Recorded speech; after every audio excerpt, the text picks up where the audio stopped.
선한 사람 TV를 애청하고 계시는 국내에 계시는 성도 여러분, 안녕하십니까? 오늘도 계속해서 중생에 대한 말씀을 드리겠습니다. 한 사람이 구원을 얻는 데는 8가지 순서를 밟는다고 했습니다. 하나님의 예정과 부르심과 중생과 회개와 칭의와 양자싸움과 성화, 영화입니다. 이것을 암송하시기 바랍니다. 오늘은 중생의 방편 4가지를 생각하겠습니다. 요한복음 3장 12절 13절에 내가 땅의 일을 말하여도 너희가 믿지 아니하거든 하물며 하늘의 일을 말하면 어떻게 믿겠느냐. 하늘에서 내려온 자 곧 인자 외에는 하늘에 올라간 자가 없나니라.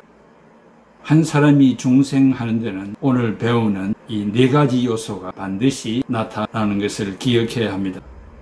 중생은 사람의 혈통이나 육정, 플래시나 사람의 뜻, the will of man, 사람의 뜻으로 되는 것이 아니며 하나님의 의지로 되는 것입니다. 즉 하나님께서 우리들을 새롭게 낳아주신 것입니다. 디도서 3장 5절에 우리를 구원하시되 우리가 행한 바 의로운 행위로 말미암지 아니하고 오직 그의 긍휼하심을 따라 중생의 씻음과 새롭게 하심으로 하셨나니 했습니다. 하나님께서 우리를 자기의 자녀로 삼아 주시려는 의지가 없었다면 불가능합니다. 하나님은 우리를 보고 싶어서 그의 아들 독생자 예수 그리스도를 이 땅에 보내주셨고 십자가를 허락하셨던 것입니다.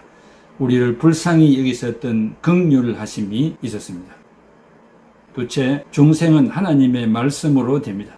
말씀의 씨앗이 우리 안에 뿌려짐으로 영생을 잉태하게 된 것입니다. 히브리서 14장 12절에 하나님의 말씀은 살아있고 활력이 있어 좌우에 날선 어떤 금보다도 예리하여 혼과 영과 및 관절과 골수를 찔러 쪼개기까지 하며 또 마음의 생각과 뜻을 판단하나니 했습니다. 여기에서는 하나님의 말씀은 살아있고 활력이 있다고 했습니다.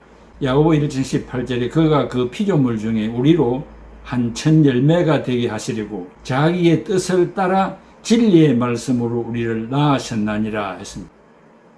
여기에 되게 하시려고 헬라말로 에이미 에이스, 영어로 to be formed, 천 열매가 되게 하시려고 우리를 중생자로 만들게 하기 위하여 최고의 사람으로 만들기 위하여 그런 말입니다. 자기의 뜻을 따라 헬라는 블로테이스, having willed, 강한 의지를 가지고 하나님의 의지, 창조자의 생각과 의지대로 했는데 진리의 말씀으로 했습니다. 헬라말로 알레데이아스 로고스, by the word of truth, 우리를 낳으셨다. 헬라말로 아포키에센 헤이마스, he brought forth us, 우리는 구원을 받은 것으로 끝을 내고 맙니다. 구원을 받았다면 다 된 것으로 압니다. 그러나 하나님은 우리를 중생시키실 때에는 원대한 계획을 가지고 임하셨습니다. 그리하여 우리를 말씀으로 양육받게 하시고 보호하시며 성장시켜 계속 나아갑니다. 야고보 1장 18절을 쉽게 번역하면 하나님께서는 뜻을 정하시고 진리의 말씀으로 우리를 낳으셨다, 중생하셨다는 것입니다. 그래서 우리는 모든 피조물의 첫 열매가 된 것입니다. 하나님의 말씀을 듣고 깨닫는 순간 우리 안에 생명이 잉태되는 것입니다 라고 할 수 있습니다. 베드로전서 1장 23절에 너희가 거듭난 것은 썩어질 씨로 된 것이 아니요 썩지 아니할 씨로 된 것이니 살아있고 항상 있는 하나님의 말씀으로 되었나니라.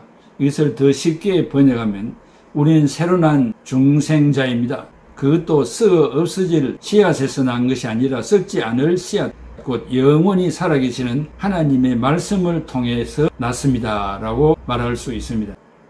고린도전서 4장 15절에 그리스도 안에서 일만 스승이 있으되 아버지는 많지 아니하니 그리스도 예수 안에서 내가 복음으로서 너희를 낳았다, 중생했다는 것입니다. 이것이 바로 우리가 오늘 공부하는 중생인 것입니다. 셋째, 중생은 성령님을 통해서 됩니다. 고린도전서 12장 3절을 쉽게 번역하면 여러분에게 일러둡니다마는 하나님의 성령을 받아 말하는 사람은 아무도 예수는 저주받아라 하고 욕할 수 없고 또 성령의 인도를 받지 않고서는 아무도 예수는 주님이시다 하고 고백할 수 없습니다 라고 쉽게 번역이 됩니다. 로마서 8장 9절에 만일 너희 속에 하나님의 영이 거하시면 너희가 육신에 있지 아니하고 영에 있나니 누구든지 그리스도의 영이 없으면 그리스도의 사람이 아니라 그러므로 성령님이 없으면 신자가 될 수 없으며 중생자가 될 수 없습니다. 넷째, 중생은 하나님의 사역자들을 통하여야 됩니다. 주님의 사역자라고 할 때 풀타임 사역자들을 지칭하기도 합니다. 그러나 모든 평신도들에게도 적용이 되는 의미입니다. 현대교회 교역자들은 24시간을 뛰는 사역자이고 그 외 성도들은 파타임으로 수고하는 사역자들입니다. 하나님의 교회 일을 교역자들만의 일이라고 생각하는 천주교회적인 생각은 버려야 합니다. 그러면 교회의 지도자는 필요 없는가? 그렇지 않습니다. 하나님은 교회 안에 지도자를 세우시기를 원하십니다. 그리고 시대마다 지도자들을 세우셨습니다. 초대 교회는 온 성도들이 목사와 같이 책임감을 가지고 일해왔습니다. 많은 사역자들이 있었지만 각자가 맡은 기능, 펑션이 달랐습니다. 이들이 세계를 복음화하였습니다. 바울이 고린도에 복음을 전하여 교회를 세웠는데 모든 성도들이 바울을 아버지로 섬겼습니다. 고린도전서 4장 15절에 그리스도 안에 1만 스승이시되 아버지는 많지 않다고 했습니다. 바울의 희생으로 소아시아의 대표적인 7교회를 위시하여 많은 성도들을 중생시키는 일을 하였습니다. 결론적으로 중생자는 몇 가지 특징이 있습니다. 그 하나는 매사에 조급하지 않습니다. 아놀드 토인비는 말하기를 역사는 천천히 돌아가는 연자 맷돌과 같아서 너무 천천히 돌아가기 때문에 얼핏 보기에는 안 돌아가는 것 같으나 그 연자 맷돌은 고루고루 먹는다고 했습니다. 하나님은 많이 참으시지만 영원히 참으시지는 않습니다. 중생자는 매사에 신중하며 한치의 앞을 내다보지 못하는 조급한 어리석은 자가 되어서는 안 됩니다. 또 저는 중생자는 믿음으로 삽니다. 중생자는 치우치지 않는 자입니다. 정당하지 않는 보상이나 이익에 좌우되지 않는 자입니다. 중생자는 천만금의 손해가 있어도 어렵게 처신하는 자입니다. 중생자의 눈은 정확하게 악에서 나온 것으로 사는 부자의 삶을 인정하지 않으며 가난해도 그 사람의 생활이 어렵게 살 때 그 삶을 부러워합니다. 나아가 자기의 어려움을 버리는 자입니다. 을을 위하여 핍박을 받는 것을 복으로 여기는 자입니다. 인간이 의인이라고 사람들에게 응분의 대우를 받는다면 심판을 받을 것입니다. 중생자는 자기의 을을 자랑해서도 안 되며 자기의 을을 포기하여야 합니다. 하박국 시대의 믿음에 적은 폭력이었습니다. 아브라함 시대의 믿음에 적은 우상이었습니다. 모세 시대의 믿음에 적은 애국과 불신이었습니다. 바울 시대의 믿음에 적은 유대인의 율법주의와 히랍의 철학과 이방 로마의 세속주의였습니다. 한국 교회의 믿음에 적은 공산주의, 무신론자, 잘못된 자본주의, 황금 만능주의입니다. 세상의 것들로는 결단코 사람을 중생시키지는 못합니다. 세상의 것들로는 중생을 할 수가 없습니다. 오직 하나님의 의지와 살아있는 성경 말씀과 역사하시는 성령님과 쉼없이 말씀을 전파하시는 사역자들과 온 성도들의 희생으로 가능합니다. 사랑하는 성도 여러분, 오늘 우리는 중생자들입니다. 중생자들로서 가정생활, 직장생활, 사회생활, 교회생활 모든 면에 뛰어남이 있어야 할 것입니다. 여러분은 하루에 성질을 몇 번 부립니까? 언쟁을 얼마나 하십니까? 부부간의 싸움이나 자녀와의 싸움이나 동료 간의 싸움이나 소비자와의 다툼이나 모든 면에 중생자로서의 바른 처신을 우리들이 하고 있습니까?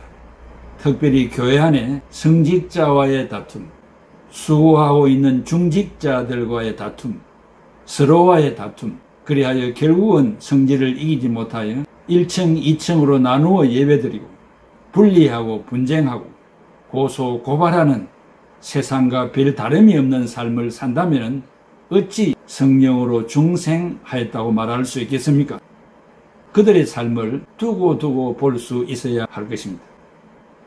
우리의 말들은 1대1의 말도 조심해야 되지만 많은 사람들 앞에서 성직자들에 대해서 말을 할 때 책임 있는 말을 해야 할 것이며 그 책임은 이 세상에서도 책임을 져야 할 뿐만 아니라 하나님 앞에 서서도 온당한 책임을 질 수 있어야 할 것입니다. 그러므로 중생자의 특징 중에 매사에 조급하지 않는다라고 했습니다. 돌다리도 두드려보고 지나간다는 말이 있습니다.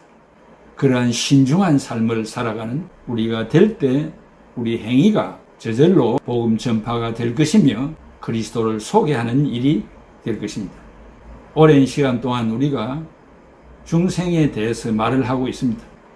이 말씀을 경청하는 여러분들이 누구를 바라다보지 말고 자기 자신만을 바라다보면서 우리의 모든 행위를 고치는 귀중한 시간들이 되기를 바랍니다. 기도하겠습니다. 고마우신 아버지 하나님, 은혜와 사랑을 진심으로 감사합니다. 허물과 죄로 죽었던 저희들을 이처럼 성령으로 거듭나게 하여 주셔서 새 사람 되게 하시고 새로 태어나게 하시고 그리하여 새 창조물로서 이 험악한 세상을 살아갈 수 있도록 인도해 주신 것을 감사합니다. 그러면서도 우리의 연약이 너무나 많습니다. 그때마다 성령으로 우리의 마음을 지도해 주시고 인도하여 주셔서 주님을 섭섭하게 만드는 일이 없도록 축복 내려 주시옵소서. 이 선한 사람 TV를 애청하고 계시는 수많은 성도들에게 특별한 은혜를 주셔서 이 말씀을 듣는 좋은 기회를 주셔사오니 자기 자신을 고치고 우리의 주변을 고치고 이 사회를 고쳐가는 소금과 빛의 사명을 감당케 하여 주시옵소서. 예수 그리스도의 이름으로 기도하옵나이다. 아멘. 하나님의 사랑을 사모하는 자, 하나님의 평안을 바라보는 자, 너의 모든 것 창조하신 우리 주님이 너를 얼마나 사랑하시는지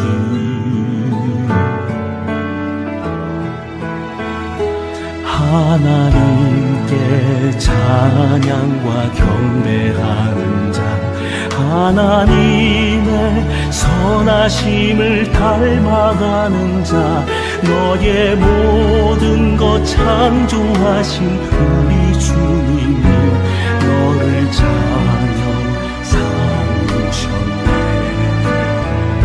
하나님 사랑의 눈으로 너를 어느 때나 바라보시고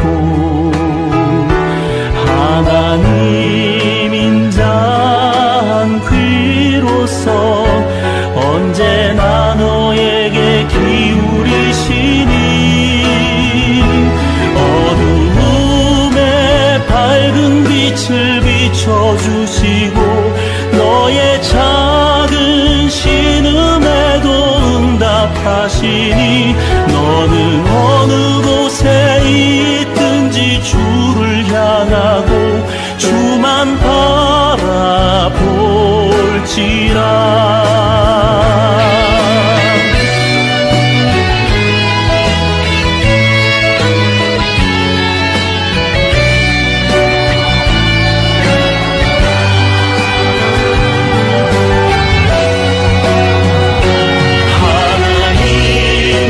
사랑의 눈으로 너를